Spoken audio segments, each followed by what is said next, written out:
ሰላም ናይ ዓለም ዩቱብ ቻነል ተኸታተልቲ ኩራት ሕዋተይ ከመይ ትቕኒ ኣነ እግዚአብሔር ይመስገን ጽቡቕ ኣለኹ እምበር ሕጽር ዝበለት ስነ ጽሑፍ ሒዘ ቐሪበ ኣለኹ እሞ ክሳብ መጨረሻ ሓቢርክን ክጸንሑ ብትሕትና ኢላዎ በስመ አብ ወወልድ ወመንፈስ ቅዱስ አሐዱ አምላክ አሜን። ተዘክሮ ሞት ወይ ድማ ንሞት ምስትዋስ ቃል ኩሉ በሐሳብ ይቀድም ፍትዋተይ ሞትካ ምሕሳብ ኣብ ኩሎም ዕለታት ዝመውት ሞት እዩ ንሞት ምፍራሕ ድማ ካብዚ ምእዛዝ ዝፈለቀ ናይ ተፈጥሮ ጸባ እዩ ብሞት ምድንጋጽ ግን ንስሐ ናይ ዝተኣተዉ በደላት ምልክት እዩ ኣምላኽና ኢየሱስ ክርስቶስ ክልተ ባህርያት በተዋህዶ ገንዘብ ከም ዝገበረ ንፍለጥ ሞት ፈሪሑ እምበር ብሞት ድንጋጽሲ ፈጺሞ ኣይተተሓዘን ካብ ኩሉ ምግቢ እንጀራ ተደላይ እዩ ካብኡ እውን ሞትካ ምሕሳብ ካብ ኩሎም ስራሕቲ ተደላይ እዩ ጥርጣረ ብዘይብሉ ብብዕለቱ ሞቱ ዝጸበ ዝሓስብ ሰብ ምግባር ሰናይ እዩ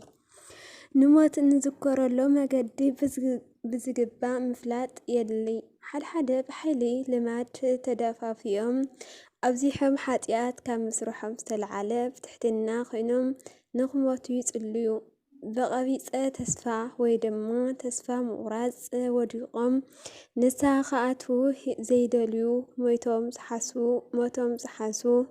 ወገናትና ድማ ውሕዳት ኣይኮንን ብጣዕሚ ዘሕዝን ድማ ገለ ወገናት ካብ ትዕቢትን ኮንቱ ውዳሴን ተላዒሎም በተጋድሎ ብጽንዓትን ዝነብሩ ይመስሎም እሞ ነጊዝኡ ንሞት ዝፈርሑ ኣይኮኑን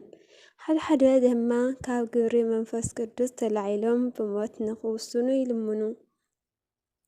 ሰብ መዓልቲ ሞቱ እንተዝፈለጥ ነይሩ ኣብ ጊዜ ሞተይ ናብ ጥምቀትን ንስሐን ንኽቐርብ ብዝብል ድኹም ኣተሓሳሳ ዘበኑ ሙሉእ ብበደል ክሕልፎ ደኣምበር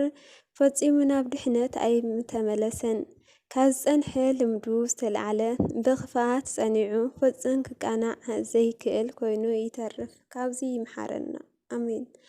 ሞትን ናይ እግዚአብሔር ፍርድን ኣብ ውሽጡ ክሓስብ ዝደሊ ብተመሳሰሊ ድማ ምድራዊ ሓሳባት ልቡ ዝማረኽዎ ሰብ ኣብ ውሽጢ ባሕሪ ኣትዩ ምስትንፋስ ዝምነስ ሰብ ይመስል ግልጺ ዝኾነ ተዘክሮ ሞት እንተሃሊና ናይ ስጋ ሓሳብን ድልየታትን ካባና ንኽርሕቕ ይሕግዙና ኣያታትና ፍጽም ፍቕሪ ካብ ውድቀት ነፃ እዮም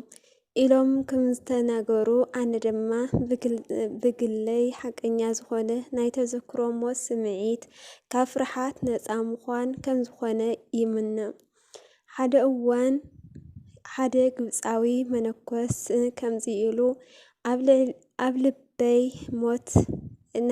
ሞተይ ናይ ምዝካር ጸጋ እንተ ደኣ ረኺበ ኃጢአት ንምስራሕ እኳ ሓሳባት ተመጽለይ ኣብ ልበይ ዘሎ ተዘክሮ ሞት ከም ዳኛ ብምዃን ንኸይወድቕ ይኽልክለኒ ሞትካ ምዝካር ንጽህናን ተግባርን ዝርከብ ናይ ህይወት መገዲ እዩ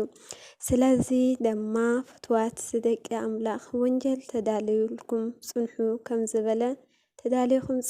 ከም ዝበለና ኣብ ነብራና ኩሉ ጊዜ ሞትና ምስትዋስ ንስሐ ኣቲና ንምዋት ከም ነብር ኣሚንና ብሃይማኖት ንኽጸንዕ ብፍቕሪ ኣምላኻዊ ይሕልፎ ፍጻሜኻ ሕሰብ ኩሉ ጊዜ እውን ኣይትበድል እስራኽ ምዕራፍ 7 ኣሜን ዝጐደለ ዝነጠበ ኣብቲ መላእኽቲ ተኣረመለይ ንስሐ ሞት የብቃና እግዚአብሔር ኣምላኽና ኣሜን ወስብሐት ለእግዚአብሔር ወለወላዲቱ ድንግል ወለመስቀሉ ክቡር ዘላለም ዓለም ኣሜን ኣሜን ካብ ዘንበብክዋ እየ ብዙሕ ተማሂርናላ ድማ ክንከውን ተስፋ ይገብር ወስብሐት